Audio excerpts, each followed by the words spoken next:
and welcome to What Is My Podcast About?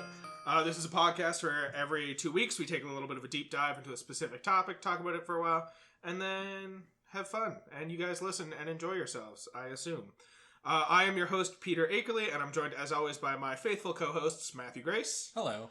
And Keith Ramsey. Hey. So, how's everything going, guys? Pretty good. I was introduced to a brand new VR lounge in Bedford. Ooh. And my friend got me hooked on Beat Saber. Oh, Beat Saber's really fun. Beat Saber's an experience. I'll call it that. It's exhausting to do it well. Oh, yeah. Well, it's just the next iteration of, DDR, Guitar Hero, Beat Saber. Yeah. It's just more rhythm games, just with a new niche for it. Yeah, and a new twist. You might break a TV and force you to spend more money. Matt, do you want to tell us something about the VR lounge? No. There's a TV involved? Well, there's 3 of them. So we got some big news going on in the world today. So Yeah. Disney Plus came out just recently. Pokemon Sword and Shield just came out. The new wave of Amiibos also came out today. Also, we just recently, it wasn't today, but it was within the past week, got the new release of the updated Sonic trailer with the updated animations, which, first of all, praise God to those animators who actually went through the process of reanimating that entire fucking movie. It actually looks like they may have changed some things around, too. Yeah, actually. I have a bit of a conspiracy theory here, which is like one of those things not to explain what a conspiracy theory is, but I feel like this is one of the ones that's making its rounds on the internet right now, which is, what if Sony didn't redo all of the animation from scratch, but instead intentionally did shitty animation, but just for the trailer, with the intention of always holding back the good animation? Oh, that was very debated there, too, because it's a, 3-month turnaround that they're releasing this, and the movie's set to come out in a couple more months. Yeah, and even in the trailer, they have a throwaway line about Sonic talking about how good he looks now. Yeah. Which means they got the voice actor to come back in and redo lines so that they could have a line of him saying he looks much better. Well, I mean, just for the heck of it, I watched a side-by-side comparison of the 2 trailers.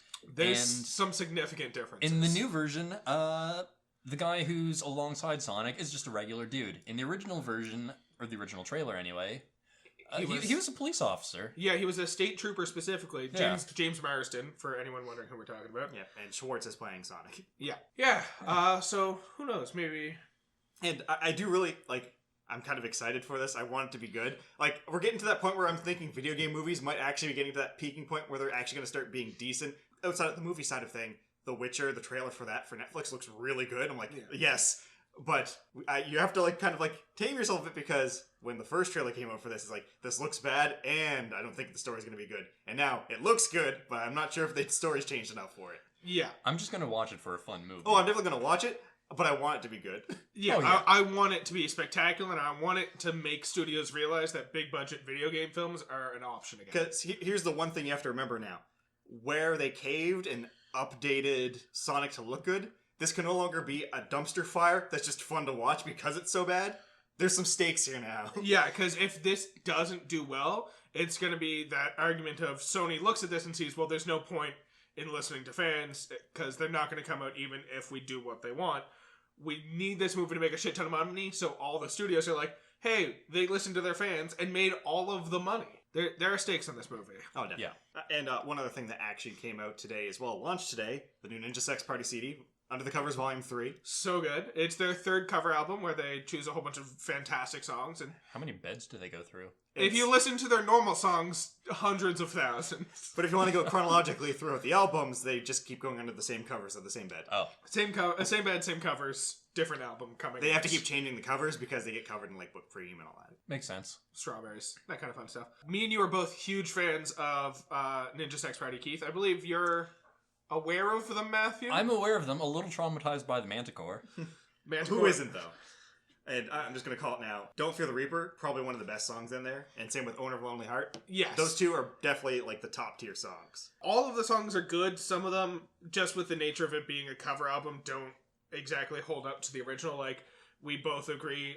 They do a objectively good job doing a cover of Peter Gabriel's Sledgehammer, but it just doesn't hold a candle to the original. How do you compete with Peter Gabriel? How do you compete with any Peter, really? Yeah, I know, Peter. I mean, you're taking all of the spotlight here. Matthew, do you feel underappreciated? No. Do we have to address this again? No. Okay, that's good. Good. You've been learned good between episodes. Speaking of episodes, for those who couldn't figure out from our little rhyming hint from last week, or 2 weeks ago, this episode is about The Nightmare Before Christmas. Disney's Tim Burton's A Nightmare Before Christmas. Just want to clarify, the 1993 film, right? Is there another one? I mean, apparently there were several re-releases done in CGI and such. Oh. I assumed Matt was going to pull out, like, they did a porn parody of it or something like that. I watched it very thoroughly for this podcast.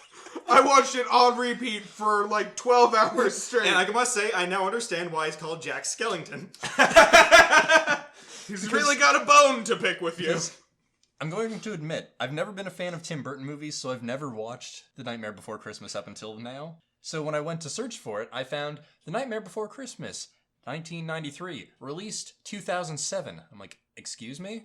Well, to be fair, that's probably a Disney thing because they like to just stop releasing and then re-releasing things for the simple fact of it makes more money. Yeah. Yeah. And also, I looked into it a little bit, and Disney released it under a different studio because they were afraid that it was too spooky for children. To be fair, it is a little bit off-brand with the rest of the Disney movies they were putting out back in the 1990s. To be fair, Tim Burton is off-brand for Disney when you think about it. But Tim Burton's also phenomenal. To be fair, that movie did a lot of informing what his future movies would be like, and he's hidden spooky elements in every single one of his films since then. Oh, of course. And before we get any further in this, there's something I want you both to think about in the concept of this for something I want to discuss after we get through the movie and the plot points and what we have to say. The internal debate, is this a Halloween movie or a Christmas movie? Don't need to answer now. I want you to think about it as we talk through this, and then we'll give our opinions at the end. Absolutely. Okay. So to give a bit of context on why that would be a question, for those of you who don't know what the movie is about, the movie takes place largely in a fictional world called Halloween Town, where all of the denizens, fuck Peter, denizens of Halloween Town represent different kind of spirits or monsters that make Halloween what it is. So they're all about providing all the spooks we need on Halloween. Their unofficial leader, because they do have an elected official in the form of the mayor, but their unofficial leader is Jack Skellington, the Pumpkin King. Which, why is he the Pumpkin King? He's a Skeleman. He has nothing He's to a do with skeleton. pumpkins. His first scene, he comes out dressed like a scarecrow with a pumpkin on his head, which is probably set on fire. Yep. And then he jumps into a pool of acid and is never interacting with the pumpkin again. Which, I guess, when it first comes out, it's like, oh, Jack Skellington, the Pumpkin King. Okay, I can see that man being a Pumpkin King, but why is he called Jack Skellington? And then, oh, he's a Skeleman. Why is he the Pumpkin King? Yeah. So we realize that Jack has become a bit disillusioned with Halloween. He's become bored with the monotony year in, year out. He's done the same thing over and over again, and he's just tired of the whole routine. So he goes off on a bit of a wander, stumbles across a forest full of different doors that lead to a whole bunch of different holidays, or holiday towns, and he stumbles through the Christmas Town door, immediately becomes enamored with Christmas because it's so completely different from Halloween. Something he's never seen before, and it fills his heart with joy. So he studies it, tries to understand everything about it, ends up deciding they're going to do their own version of Christmas. Santa gets kidnapped, as he does in pretty much every movie that's related to Christmas. First they kidnap the Easter Bunny, though. First they do kidnap the Easter Bunny, and then they do their own version of Christmas. It's a fucking tragic mess, and Santa saves the day, as he does. And one thing to also mention with this movie is it's equal parts, a holiday movie and a musical. Yeah. So many good songs through this. This is Halloween is the opening. We also have What's This? When he first gets to Christmas Town, which is phenomenal. My personal favorite, the Boogie Woogie Man. Oogie Boogie, yeah, that's a phenomenal one. I'm also a big fan of Jack's Lament, which is the one where, after the Halloween song, when he's singing about how fucking boring his life has become, that one's also a really good song. That was probably my favorite one. Now, one thing I do want to... It catches me really quickly when I get into the movie is when he goes to the forest and he meets all the tree areas there. Yeah. There's doors for a lot of holidays that I'm a bit curious about, because there's one that's a turkey, which is clearly Thanksgiving Town. What is Thanksgiving Town? Okay, that's not the one I have the most amount of curiosity for. Well, there's also the egg and the harp, so there's Valentine's Town and Easter Town. There's also a four-leaf clover, so that's probably St. Patrick's Day Town. Yeah. There's another one, though, which is just a fucking candle. What is the candle for? My only inclination maybe is it's Hanukkah Town? Might be Hanukkah. It might be Hanukkah Town. My or feelings New is Year's, maybe? My thought was New Year's, but that also feels weird Or and just a stretch. Generic birthday? Birthday town. Birthday town. They're always celebrating there because everyone else only has one day a year. They have every day of the year is someone's fucking birthday. Which, the whole concept of Jack stumbling upon Halloween Town, Christmas Town, and being so blown away by this just makes less sense when you get further into this because the real world exists. They're aware of their impact on the real world with spooks, but they don't know what Santa Claus is. Yeah. To the point where they hear the name Santa Claus and they assume it's some massive creature with giant claws. Yeah, they think it's like they make so many jokes about treating him like a lobster through this because whole he's dressed in red. So He's they think bright he's red and has claws. He's clearly a lobster. demonic since he travels the world and visits everyone. He's large and demanding. Yeah, so it's fascinating that, like, they have this knowledge of the real world. They realize that Halloween is a day that exists in the real world, and their sole purpose is to make Halloween as big as possible.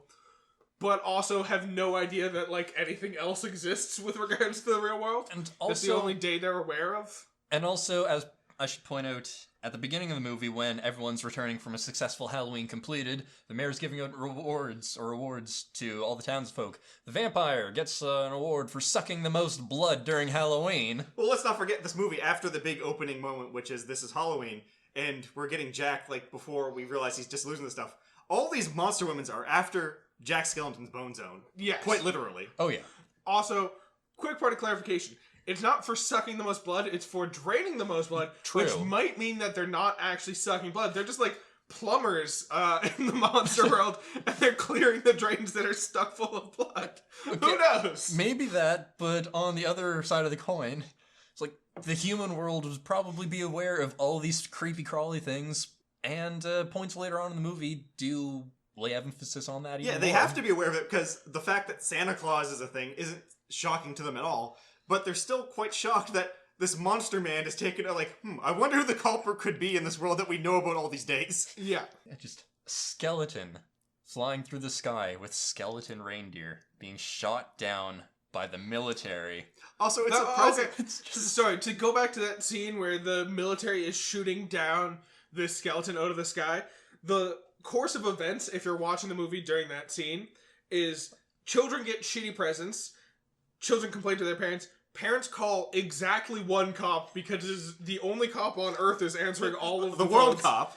And that one cop Which- calls the military, and That the is- military shoot down his The sled. world cop is a movie I want to see in this universe. I want to see a cop he's the only cop he's the only dispatcher for the entire world where anytime someone has a crime, they call him, and he calls the relevant resources, which in this case is the military, who all collectively work together to shoot down Jack as he flies over the world. And how does Jack not know what a gun is? I love that scene where they're firing off rockets and there's a couple near misses, and it's like, they're celebrating, they're having such a good time and want to thank me. You're welcome, boys, but you're getting a little close to my ship. Well, that's the kind of the charm of, I guess, Jack Skellington, because obviously he's like this big badass that everyone loves, but he's also not quite all there when it comes to some logical thinking. Yeah. It seems he's more about himself and his own interests, to the point that he doesn't care about the rest of the world until it actually matters to him. It's like, I have to find something else that I need in my life. Oh, definitely. And it's not to say that he's completely internalized either, because when he finds Christmas Town, his immediate reaction is, I want to share this with Halloween Town to make them feel the way I feel about it. Yeah.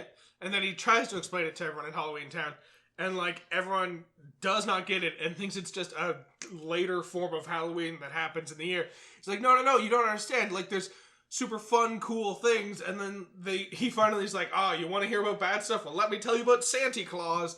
And he's like, all right, I can't get you on board with the rest of this because you still want to scare people, but Santa Claus, y'all love. And to be fair, it's not everyone in Halloween Town that doesn't get it. There is another character that understands it, and that would be Sally the Rag Doll, the other lead of this movie. Yep. Sally immediately gets it, but also much more quickly than Jack gets that it's a terrible fucking idea for them to try and recreate it. Because she somehow has a vision. Yeah, that's never addressed of why she has the ability to see prolific visions by picking flowers. I think she just hallucinated the flower turning into a tree and the tree catching on I mean, fire. she drugs her creator I was gonna say, on that's like not a too weekly surprising. basis. She's probably dipping into her own stash with how much she's giving to the doctor. Clearly Dr. Frankenstein. Dr. Finkelstein. Finkelstein. And I think it's 5 times over the course of the movie she drugs him with deadly nightshade. Well, between the times we actually see her do it and the times he mentions her having done it, It's 5 times he gets drugged with deadly nightshades. So he is definitely my least favorite character in the movie, and he just clearly loves himself. Even more personified by the fact that he takes half of his brain, sticks it into some demented, like, female Frankenstein. A female version of himself, to clarify. Yeah. It's the exact same head shape as him. He makes a female version of himself, gives it half his brain, and makes love to that. Well, he's even making the joke when he's doing it too. Well, not the joke so much. It's like, finally, someone to talk to. Puts half his brain into that one. Like, it's pretty funny how big of a deal Sally escaping away is and him trying to put her on a leash just completely gets brushed away. He's like, fine, I'll make my own person who will talk to me. He's like, this didn't work the first time. Yeah, because he spent the first chunk of time trying to track down Sally, and it's not until Jack gives him the task of creating the reindeers that he's like, alright, I'll forget about that for a second, do this one thing for Jack, my hero, my bud, my boy. And then he ends up creating these reindeer, and while creating the reindeer, stumbles across a skull that's the exact shape of his, and that's what gives him the idea, I'm just gonna fucking make a female version of myself, and that's who I'll love for the rest of time. And when on the topic of the scientist as well, to get to the point of deciding he's going to steal Christmas is probably one of my favorite things, which is Jack trying to find the scientific method. Like, he actually pulls out a book, says, how am I going to figure out Christmas? I know. Pulls a book that's just titled Scientific Method, and then immediately decides science is the way to solve this. Yeah. He starts by reading all of the different Christmas carols and Christmas storybooks and all that stuff. Decides they are not helpful to him, so pulls out the scientific method. That leads to one of my favorite scenes in the whole movie, which is when he goes to the doctor to get items, the tools to do these scientific experiments. The doctor's like, oh, you want tools? What for? He's like, I want to do some scientific experiments. And the doctor, as a way of saying that this is a great idea, he goes, well, you do know that curiosity killed the cats. And Jack's like, yes, of course, that's good, I know. Well, to be fair, he just says, I know! Yeah. Like, that inflection, too. Yeah. Like they weren't even having a conversation. It takes the opposite tone, where normally in our world, curiosity killed the cat is the kind of phrase where it's like, curiosity's a dangerous thing, whereas in their world, curiosity's fucking phenomenal. A+ for feeling curiosity. You could kill another cat with that. And this whole segment, too, has a lot of good visual gags, too. Like the part where he's trying to figure out how to make the paper snowflakes. He's cut into it, and he opens it, it's just a spider. Yeah. I legitimately spit out my drink at that point. I was not expecting that. I also really enjoyed the scene where he actually writes out the formula for Christmas. And if you look real closely at the formula, the first chunk is chestnuts divided by open fire, so it just says chestnuts over an open fire. Santa Claus equals Christmas, ? Yeah. I liked when he crushed up the ornament, sprinkled it into a glass vial, and it turned green and made a puff of smoke. He's like, an interesting reaction. But what does it mean? It's a central plot of this movie. What does it mean? Yeah. I also love how they kind of... So one of my favorite songs from the whole movie is What's This? The scene where, the song where he's going through Christmas time. I love how they kind of mirror it at the end where, like, clearly throughout the whole film, no one else in Halloween Town understands the appeal of Christmas and they just want to do Halloween 2.0. But then at the end of the film, after Santa Claus kind of saves the day, he ends up doing a flyby over Halloween Town, which raises even more questions, because now does that mean that the different holiday towns are going to start interacting with each other more directly? Whatever, who cares? So he flies over and it starts snowing, and immediately everyone in the town starts going, what's this? What's this? There's something in the air. And I'm like, yes, you all get it now. You fucking understand, you pieces of shit. You understand you did wrong. Well, Santa knows everything. He knows everyone. He's kind of creepy that way. Halloween Town? No, they just care about scaring people. And now to add on to the what's this too, is the funny thing about this is, up to this point, Jack goes missing. The mayor's trying to find him. Goes the awesome line, is like, Jack, I can't make decisions on my own. I'm an elected official. But when Jack comes back to Halloween Town, he's riding in like a snowmobile, carrying a sack of stuff. I'm like, no one in Christmas Town recognized who Jack was later on. Even Santa Claus was surprised when he saw him. Which means Jack didn't go around asking or buying this stuff. No, he literally stole a snowmobile and a bunch of shit from Christmas Town and brought it back to Halloween Town, which just adds more into like how aloof Jack is as a person. Yeah. His whole plan revolves around kidnapping Santa, so I don't think just stealing a couple items is that much farther below him. Which, on that note as well, he sends 3 children to go steal Yes. Santa Claus. 3. Well, he gives them very vague directions, which is head into the woods with all the holiday doors, go through the one to Christmas Town, and steal the big wig in charge. I assume that is the directions they gave him, and then they tell him Santa Claus. Because the first thing they do is they come back with the Easter Bunny, and he doesn't say, no, this is clearly wrong, look, it's a giant bunny, or something like that. He says, no, you went through the wrong door, go through this door, and shows them, like, the Christmas tree ornament, Which means, like, yeah, he gave them the most vague directions, and they did surprisingly fucking well with those. Yeah. I mean, they black caught directions. a giant bunny. Yeah. And They also- caught the Easter Bunny first. Also, considering when they get Santa Claus, they give him to Oogie Boogie. Yeah. Should we just assume the Easter Bunny's dead in this universe? Oh, yeah, the Easter Oh, Bunny's yeah. absolutely been killed off. That's what I The wanted to- moment he said return them and apologize, they thought about it, realized that was too much work, and just took him to Oogie Boogie's hole and dumped him down there. Yeah, because that's immediately what I thought when I first saw the scene they kidnapped the Easter Bunny first. I was like, oh, take Easter Bunny back. Okay, but did they really? Do they even know how to get back to where they got the Easter Bunny?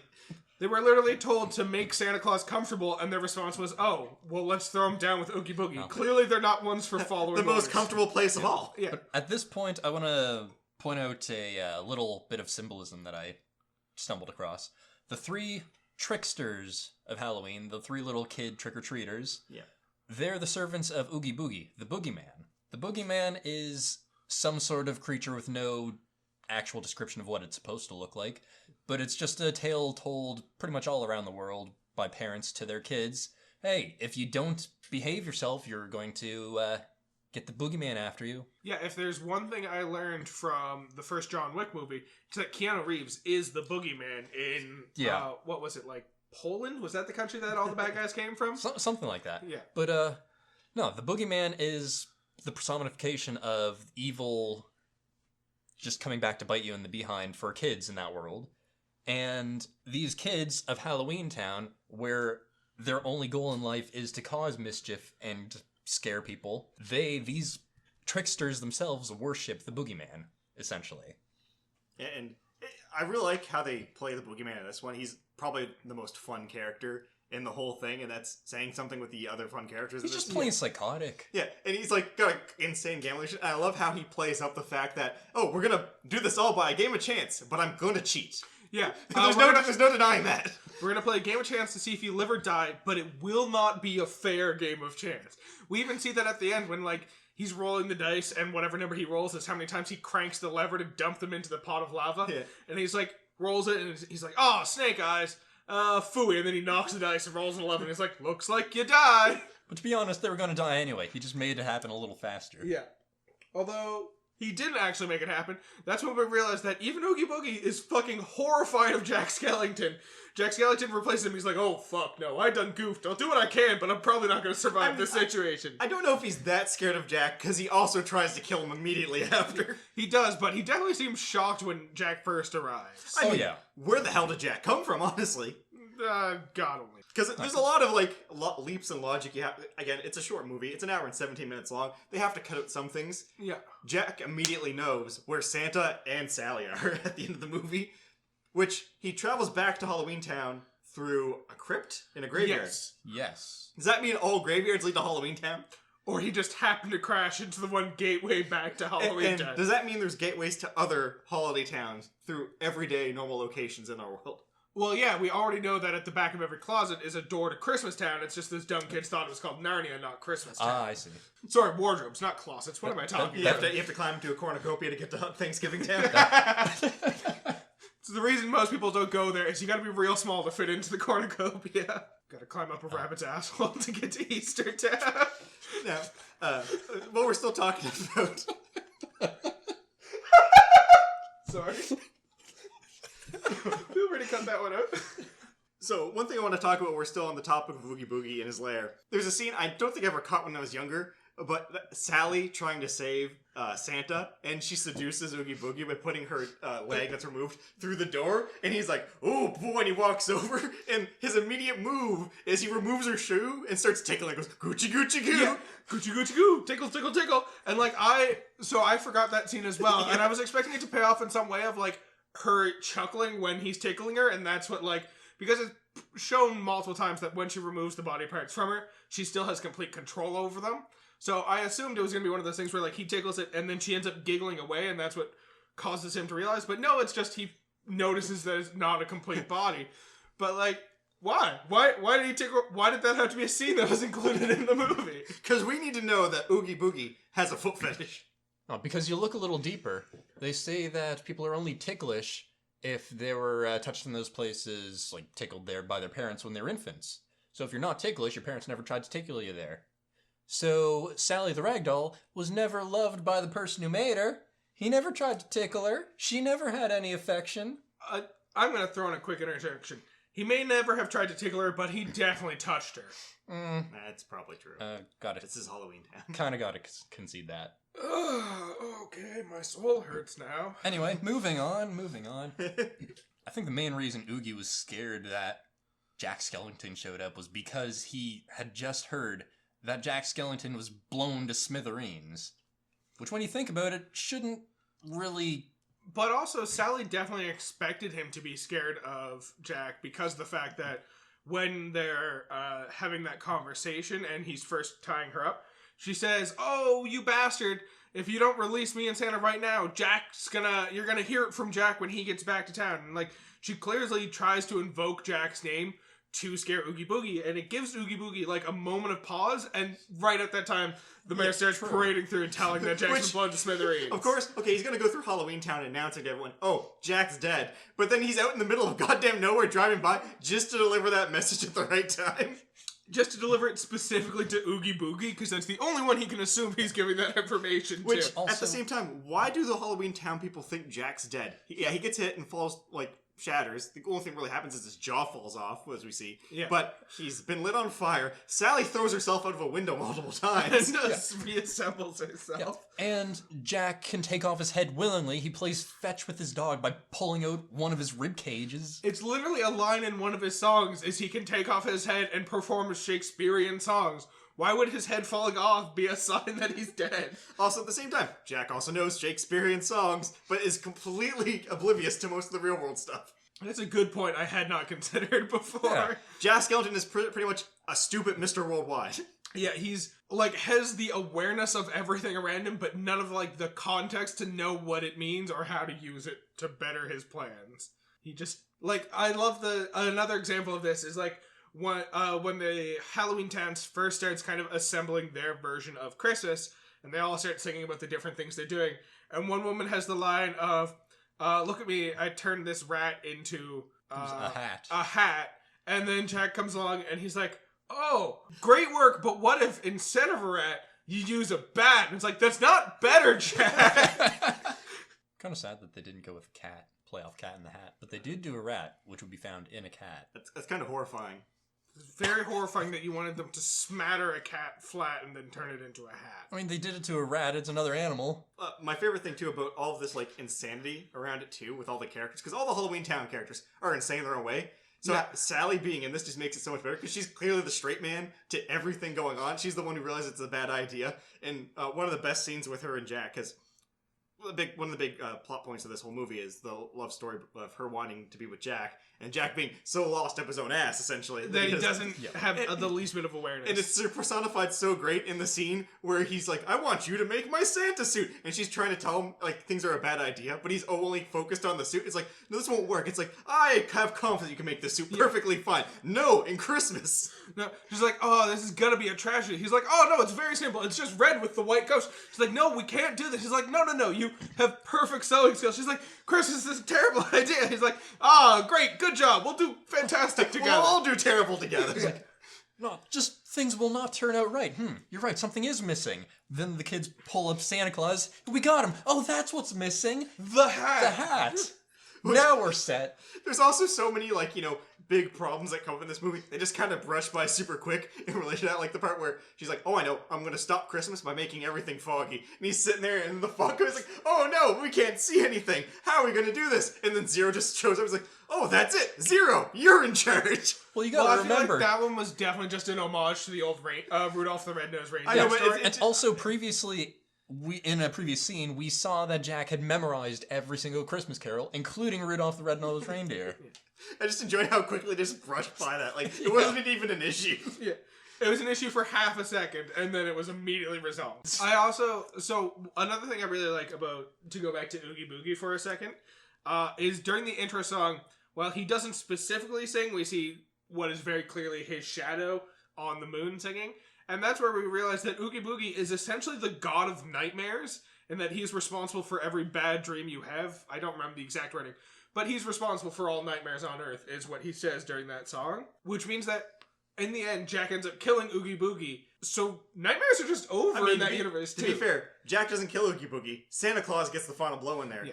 And we also find out that Oogie Boogie is the equivalent to 3 kids on each other's shoulders in a trench coat trying to get into a movie. Well, also, I think based on what happened in that scene, it's one kid who has coerced thousands of kids to get under the trench coat with him. More so get into a potato sack. Yeah. Because it's... And draw a face on it. A shoddy potato sack that's falling apart, which is how he was taken out, just by pulling a loose seam. Yeah, so throughout the first chunk of the movie, Oogie Boogie is presented as this potato sack monster that has bugs kind of spilling out of him every time he opens his mouth or something like that. But then, in the end, one of his seams comes a little bit loose. Jack pulls it, rips him in two, and then it's just revealed he's just an amalgam of thousands of bugs underneath this potato sack. And they all start falling into the lava and dying, except one walks away giving Oogie Boogie's voice, and Santa Claus just crushes that shit. But that means, canonically in this universe, there is one cop for the whole world. Easter no longer works because the holidays only work because of holiday towns, and the Easter Bunny is dead. So Easter's just like a weird holiday that used to exist, and nobody has nightmares anymore. So you have to assume, the kids are now going to assume somehow the Easter Bunny was responsible for nightmares. Now, this also takes a bit of an interesting turn when you look at things, because there is a continuation to this story. There's a comic series called Zero's Journey, which is the next Christmas, and Zero gets lost in Christmas Town, and they have to save Christmas again. I remember that. That was... I have very clear memories of that, but I feel like it was a very weird animation, or not animation style, but art style for that comic book. But I could also just be thinking of like an animated, not on the books version of Zero's Journey. Oh, fuck, ignore me. Zero's Journey is bringing up weird memories in my head right now. Yeah, and so Zero's Journey is not like too crazy of a story. It's literally just kind of like traveling around, stuck in Christmas Town. But this leads me to my other idea of, if there was going to be more in this world, like if they built on it, what do you think the other towns would be like? That's a fantastic question. So, first of all, St. Patrick's Day Town, which is the 4-leaf clover one, I assume that St. Patrick's Day Town is one of two things. It's either a bunch of leprechauns doing more mischief, kind of like Halloween Town, or it's just a bunch of drunk Irishmen. It's one or the other. I don't know which. I prefer to it just be a town full of alcoholics. Why not just drunk leprechauns? Ooh, that's also an option. They're drunk all year round until they have to go at St. Patty's Day to do their mischief. And that's why they're assholes when we meet them. Because they have a hangover. They just have the worst fucking hangover. So we also have Easter Town. Yeah, we see the Easter Bunny, who's clearly the leader. Easter Bunny. So I like the idea of a sequel that takes place in an Easter Town that has lost its Easter Bunny because the Easter Bunny has been fed to the fucking That's true. Oogie Boogie. So we end up seeing Easter Town. It's full of, I don't know, probably like chickling ducklings.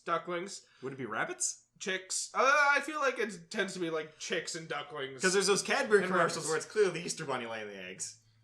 I feel like all three of like the young springtime animal have ties to Easter. So I feel like it would be just a whole bunch of wildlife creatures like living in Easter Town and no like actual like sentient beings other than the Easter Bunny. Or what if it's just Jesus turning things into chocolate? It's just Jesus walking around like doing the Midas touch, except everything he touches becomes chocolate. Yeah. Oh. Poor hollow chocolate bunnies. Wait, does that mean that they started off as real bunnies that were hollowed out and then turned into chocolate? Or does that mean they started out as real bunnies that were turned into chocolate then hollowed out? Yes. I feel really bad for anyone who's deeply offended at us right now for all this Jesus talk. We're just trying to figure out how the bunnies were before he turned them into chocolate. We have built up a canon where Jesus walks around hollowing out bunnies and then turning them into chocolate. Oh boy, we're gonna get some angry letters about this one. He also makes them lay eggs. He gives them that very interesting power. He fucks with the whole natural. It's like, oh, I got it. Jesus also spends a large portion of his time in St. Patrick's Day Town, getting very drunk and coming up with great ideas to take over to Easter Town. I mean, you say this is bad, but it can't be any better than what we're going to come up with Valentine's Day Town. Oh, God. Let's just move right past Valentine's Day Town, because it's just going to be a red light district. That's... Yeah, just like, look at the owner, Cupid. I mean, come on. Because we also have to keep in mind, this also has to be from the mind of Tim Burton.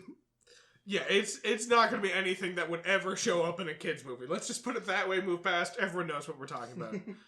So we still have Thanksgiving Town and Candletown, which I'm going to call New Year's Town because I can't think of a better example for it. Thanksgiving, all I can picture is just pilgrims and Native Americans around a table before they start killing each other. Oh, no, because it's been that way for hundreds of years, because this town has always existed since we've been celebrating Thanksgiving, it's literally just warring tribes of Native Americans and pilgrims. Well, no, because if Thanksgiving Town is the thing, that opens up a much better question of how do these towns come into existence? Does the holiday need to exist, or have they always existed? Which means, has there been in this world the preconceived notion that eventually the Europeans and the natives are going to meet? Well, that's a fantastic question. No, because they've always been like that. They started the whole ordeal. They started the conflict. So, Easter, Christmas are both ones that have huge roots in, like, pagan rituals and all this stuff. Saturnalia and all that fun stuff. They were celebrations that existed that Christianity kind of adopted and put their own little cloak over top of. Which means that, like, those trees have clearly existed if it is one of those things where, like, the holiday begins to exist and then a world comes into existence for it. Those trees have existed far longer than any of the other trees. So I love the idea of just, like, fucking one day some Europeans come over to visit North America, and then all of a sudden there's just a tree full of warring tribes alongside these ancient Christmas and Easter trees. Now, is there any holidays that we didn't see that, like, should have a tree, do you think? I got a shitty idea for a tree, but I love the idea of an Arbor Day tree. It's a tree with a door on it, but you open it up, and it's just the tree. There is nothing on the other side of the door. Because, like, what? I guess, again, at the same time, Tim Burton, of course, most stuff's gonna be, like, North American-centric for, like, the holidays and stuff. But, like, I'm just trying to imagine, like, a Chinese New Year tree and what that would entail. Speaking of Chinese New Year, Koi from the other episode, who was still watching Pixar, you caught up to us yet? Is it Chinese New Year yet? Let us know. That's something I really hope he's listening to that on Chinese New Year. I really hope he, like, hears that one and, like, in a point of pride, tries to catch up by watching another episode and hears this one and we're still calling him out for listening to it on Chinese New Year. Oh boy. Let's see what else happened. What other holiday towns would be cool if they existed? Cyber Monday tree. Oh dear God. I love the idea of there being, like, a second smaller tree right behind the Thanksgiving tree that's just Canadian Thanksgiving tree. It's just a whole bunch of people being real polite to each other on the other side. Instead of Thanksgiving, it's your welcome giving. Well, it's just the American Thanksgiving one is warring tribes of Native Americans and pilgrims, whereas it's the exact same groups of people in the Canadian Thanksgiving one, but they're all just apologizing for the wars in the other town. There's a lot of songs in this one. What do you think the best song in this is? I think Oogie Boogie is definitely got the best song. My favorite's definitely What's This? No, I like the Jack's Lament song. The thing I like about What's This is it's pretty much, if you had to describe the song to anyone, it's pretty much just ADD in song form. Yeah. There's no other way around it. That's what the song is fully. It's just someone immediately being caught off guard by a whole bunch of things, and every time they, like, mention something, a new thing takes their attention away from it. Also, there's a lot of craziness in that scene too, of just him. He's breaking into people's houses and, like, cuddling up to the children. Yeah. He, like, checks under the bed to see monsters, and he's like, what? There's nothing hiding under the bed? And then, like, gets real close to a kid and, like, starts singing softly because he's next to the kid. And then, like, shouts very loudly, what's this? And runs away. And the kid wakes up and he's like, huh? What was that? And Jack's already off singing in a different area. Also, during this entire time, presumably pilfering the town while he sings. Yeah. Because, like, no one in Halloween Towns knows, no one in Christmas Town knows who he is, or, like, has any idea that the other towns exist at this point. Otherwise, Santa would definitely know about this. But Jack does collect a whole assortment of things during this song. Also, just on a side note, I do want to point out how much Jack Skellington looks like Slender Man. Because, like, if you look at art of Slender Man, or just various depictions, there's always these weird black tendrils snaking off behind him. Jack Skellington's collar kind of looks like those black tendrils, and he's tall with a white face and long white fingers and just a black suit. Maybe a sequel? Jack Skellington versus the Slender Man? Are you trying to say that Jack Skellington is the Slender Man? And just like how all these holidays propagate throughout our world, Jack Skellington has also just kind of, through random visits, been seen as Slender Man repeatedly? Maybe. I like that idea. Also, maybe it wasn't just a snowmobile and a bag of Christmas goodies that he took with him when he left Christmas Town. Human corpses? Elf corpses? Is that what you're suggesting? I mean, maybe. Fascinating. I like it. I mean, I can't say it didn't happen. I have no definitive proof of everything he pulled out of that box. Exactly. We only saw what he set up on the stage to present Christmas to the members of Halloween Town. This whole movie is done in stop motion, aside from a few things where there's some CG, and of course, Zero Is goes hand drawn. drawn onto the film itself. Yeah. It's really impressive. And this isn't the only stop motion Tim Burton has done too. It's one of the better stop motions. Oh, yeah. It's still at that point where, like, there are later stop motions that are done where they can fit in more frames and they can take the smaller steps. So you still see a little bit of skitteriness at certain points when, like, things are moving quickly. Even still, there were some points in the movie where I was able to forget that it was stop motion. Oh, definitely. Yeah, there's definitely some scenes where, like, you forget that it's stop motion. There are other scenes where, like, it gets stuttery, but yeah, for the most part, it is one of the better stop motion films out there. Yeah, I think, if I had to say, what the best stop motion I've probably ever seen was probably Chicken Run. Chicken Run was But that's good. also, the last stop motion I remember ever seeing. I think Coraline I would probably put as better. That's true. Coraline was also stop motion. I still have fond memories of the stop motion Rudolph the Red-Nosed Reindeer. I have fond memories of it. I would not call it the best stop motion. No, not at all. It's the pinnacle we need. We never should have made movies after that. We had already achieved perfect movie.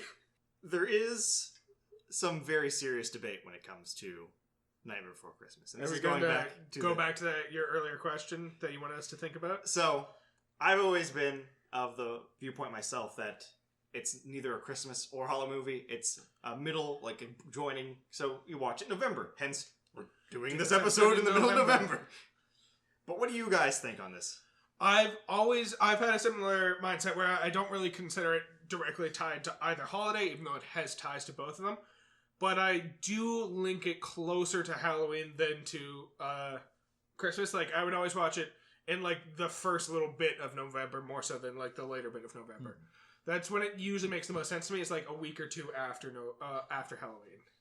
Now, I'm kind of in the same boat as you guys. I'd also put it in the middle between the two, but I'd lean it closer to being more of a Christmas movie than a Halloween movie. Ooh. Debate.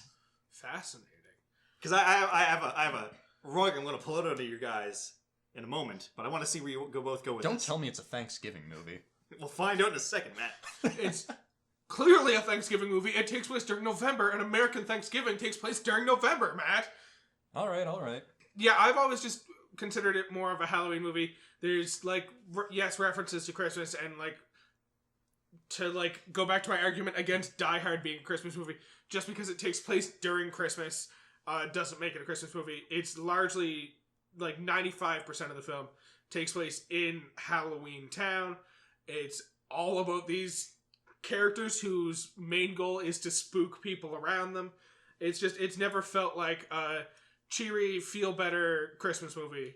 It's always felt like something a little bit spooky and creepy, which makes it more of a Halloween movie to myself. Whereas me, sure, it's got that Halloween spooky feeling, but that's because it takes place in Halloween Town where all of the residents are spooky, scary creatures. And just like other Christmas movies like the National Lampoon's Christmas Vacation, the vast majority of the movie takes place during the time up to Christmas. Some of the movie takes place during Christmas, but not a large portion of it. And a lot of Christmas movies have some sort of message that they're trying to convey or some sort of lesson they're trying to teach the main character, which is very much something that Jack experiences in this movie. He feels all lost and disoriented about his life. He has no idea why he's continuing to do the same thing over and over again. He's just tired of it all. And he wants a new lease on life, tries something different. He finds some new spark that he wants to explore. But then at the end, he discovers, oh, this is fun and all, and it's reignited my original purpose in life. I have found myself again. Now, for what I think, I want to preface this by saying, regardless of it falling to a Halloween movie or a Christmas movie, November is still the ideal time to watch this. This is a great transition 100%. movie, regardless. But something happened while I was watching this movie. I had almost an epiphany moment watching it, and I actually feel this is 100% a Christmas movie. And the reason for that is... But before you say that, I also want to point out the fact that Christmas movies, Santa Claus always flashes by and does something at the end of Christmas movies very frequently. In this here, It's like, oh no, we're most of the way through Christmas Eve. It might be too late to save Christmas. Do you think you can help us, Santa? Of course I can. I'm frickin' Santa Claus. Touches his nose and flies up through the chimney. And that is one of the reasons I started thinking more of this as a Christmas movie, because of the fact that Santa Claus does save the day at the end. But when you boil down the idea and the concept of this movie, yeah, it's Jack Skellington going through the loss of meaning and stuff like that. And then it gets replaced by him trying to find the meaning of Christmas. That's his whole goal for doing this. He wants to be Santa Claus and run Christmas because he wants to find the meaning and share it with the rest of the people of Halloween Town. Now, that's part of the reason why I don't put it fully into Christmas movies, because I don't think he's trying to find the meaning of Christmas. He sees the meaning of Christmas, but doesn't quite grasp it. He gets the feeling of warmth and happiness and wanting to share it. Yeah, but at the end, he understands Christmas, and it's that he realizes, I don't need to run Christmas to enjoy it, and I can spend Christmas, it's actually about being with the people I care about, and that's him getting with Sally at the end. I suppose. But it's not, it's more him reigniting his love of scaring people, less he's found joy in sharing happiness. So. And ends with a white Christmas. All well and good, fantastic points. First of all, it doesn't have any of the hallmarks of a Christmas movie. He's not searching for the meaning of Christmas. He's just trying to understand Christmas at a base level. Trying to understand what he feels about Christmas, not so much the meaning of Christmas, although you could argue that's him searching for the meaning of Christmas. Yeah, because a good part that gets exemplified is he's trying to scientifically crack Christmas, which the meaning at the end has nothing to do with the science. And I guess the best way to explain it it boils down to is the reason you can easily say it either way is because it's either a spooky movie that's stealing tropes from Christmas movies, or it's a Christmas movie using spooky aesthetics. Yeah, and I just feel it's more of a spooky movie using Christmas tropes. There's just not enough of the hallmarks of Christmas movies. There's no people coming closer together over the course of the movie. He finds out about Sally, but even that's really played down. It's in the last scene he finally acknowledges Sally as another being who he can have a conversation with, and that he just says hello, and then the movie kind of cuts away. And even the climax, the penultimate scene of the movie, happened in Halloween Town in spooky Oogie Boogie's torture room. Yeah. And there's nothing Christmassy about that, except they had to save Santa. Well, yeah, Santa is the only Christmassy thing there. True. Who absolutely commits murder. Other fun thing I want to point out about dates in this movie. We know of 3 specific dates that happen in this movie. The very first day of the movie, the very first opening scene it's the end of Halloween. We know that the movie ends on Christmas. There's one other specific date we're given, which is right when they start singing Making Christmas and talking about how they're redoing Christmas in their own fashion. We see a sign that counts down the number of days to Halloween, which they're covering up with a sign that now counts down the number of days till Christmas. And on that sign, it says 36 days till Christmas. Now, that might seem like a very uninformed date, and it's just a random number they chose. However, that means nothing to us right here in the moment, but the day we release this podcast, so the day that you're presumably listening to this, if you listen to it the day it comes out, is 36 days before Christmas. We release this on November 18th. 36 days later is Christmas. Of course, we're all very cutting, charismatic stallions that planned that out. 100%. Definitely. We didn't choose Nightmare Before Christmas the week before. No, we very clearly had been planning this for months. We even chose to have our release schedule come out on Monday so that it would be 36 days. That's why we planned to start this podcast last year, so we would get to this very point for this very specific Monday. Yeah, this was all very specifically planned out. You're now aware of our plan, and we will accept applause, which I promise we will hear when you applaud. So just be ready, because from this point on, we actually are not planning anything. So we're just making it up as we go after this. We were originally planning on stopping here, but we've been having so much fun otherwise. We've decided we have to keep going now, even though our plan has come to fruition. For all 3 of our fans. Coy, Katie, and was there anyone else? Hana, who keeps emailing us about Mothman. Our 3 fans. I don't know if she's a fan, but a listener. All 3 of our listeners. She might be a Mothman devotee that's just trying to get us into the cult. She might be the reason he was around here, I guess. Also, we can't forget Greg.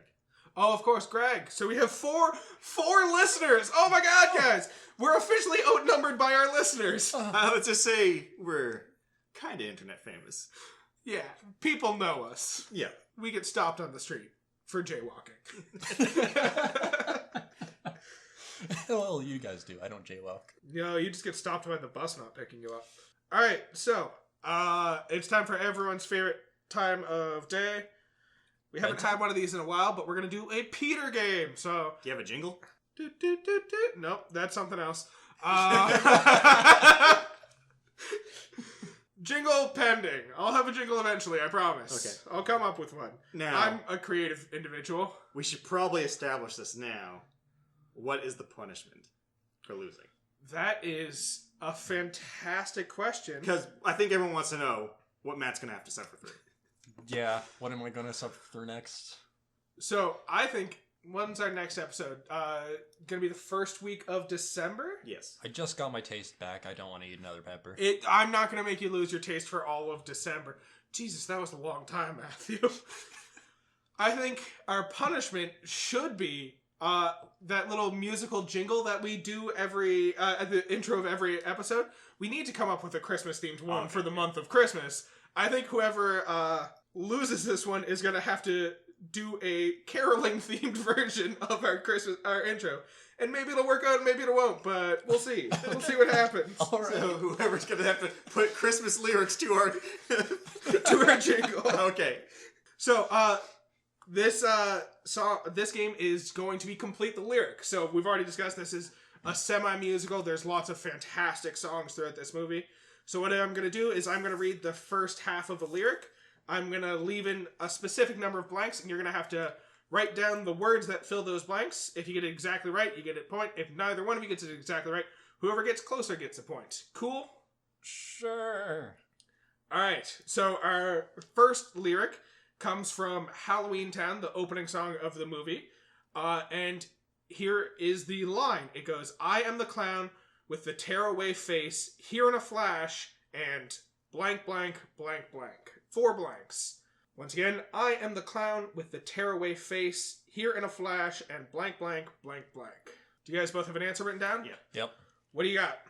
Gone Without a Trace? Vanish without a trace. The answer's Gone Without a Trace. Oh, yes. That gets a point. So happy, because that was one of the lines in the movie that I could not identify what was being said. Alright, our next line comes from Jack's Lament. Okay. So this is the song where he's sad and singing about how he's the king of Christmas, the king of Halloween, and doesn't know what's left in his life. So, the line is, to a man in Kentucky, I'm blank blank, and I'm known throughout England and France. To a man in Kentucky, I'm blank blank, and I'm known throughout England and France. What name is he known by to the man in Kentucky? Alright, do you guys both have answers? Sure. What do you got, Matt? Quite Lucky? Unlucky. It's specifically Mr. Unlucky, but Oh. Keith, you're closer, so there you go. Next up, we have a line from What's This? So for those of you keeping score at home, Is it just what's this? Is that going to be the line? we're currently tied 1 point to 1 point. Blank, blank, blank, blank. Blank, blank, blank, blank, blank, blank, blank, blank, blank, blank. Which part of the song am I singing? Well, that wasn't the what's this. What's this? I think that was the Animaniacs song. What's this? There are children throwing snowballs instead of blank blank. What's this? What's this? Oh, wait, no, There are that tune you did earlier was they fight. They fight, they fight, they fight. The itchy and That's scratchy it. show. That's the tune you were doing. Quite likely. I guess I'm completely wrong, but I also have mine. What do you got, Matt? Pulling hair. Throwing heads. Throwing heads Throwing is correct. heads. I knew What's it was this? something to do with heads. There are children throwing snowballs instead of throwing heads. Great. Fantastic line. So it's currently 2-1 for Keith. Hey. Next up, we have Jack's Obsession. This is when he becomes so utterly focused on Christmas and trying to understand it. So, talking about the idea of Christmas, he says, through my bony fingers, it does slip, like a snowflake, blank, blank, blank, blank. 4 blanks after like a snowflake. Repeat the line. Yes. Possibly sing it. Through my bony fingers, it does slip, like a snowflake, blank, blank, blank, blank. I don't remember the exact tune of that part of the song, so no, I cannot sing it. That was one of the less standout songs for me, so I can't even remember the tune the song had at all. Through my bony fingers, it does slip, like a snowflake. Probably the wrong tune entirely. You know what, I'll give you the first 2 words of the 4 blanks for free, because it's in a. Like a snowflake in a blank blank. Slides through his grip? Through my bony fingers, it does slip, Does slip. like a snowflake in a blank blank. I got nothing. All right, Keith, what's your guess? My grip.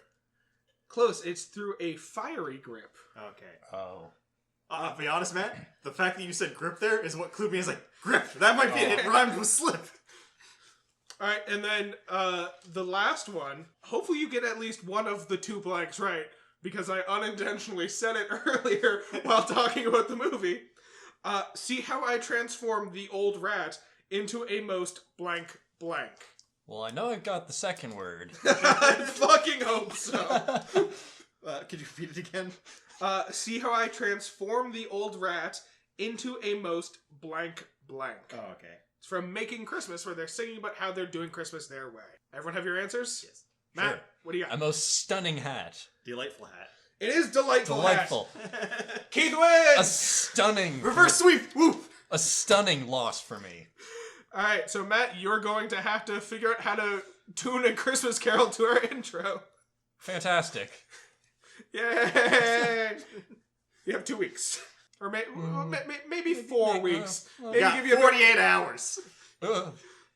You got enough time that we have it for at least our Christmas episode of the podcast, which we may or may not do. Who knows? We don't plan that far out. We only plan out to this exact moment and no further. There's not enough time.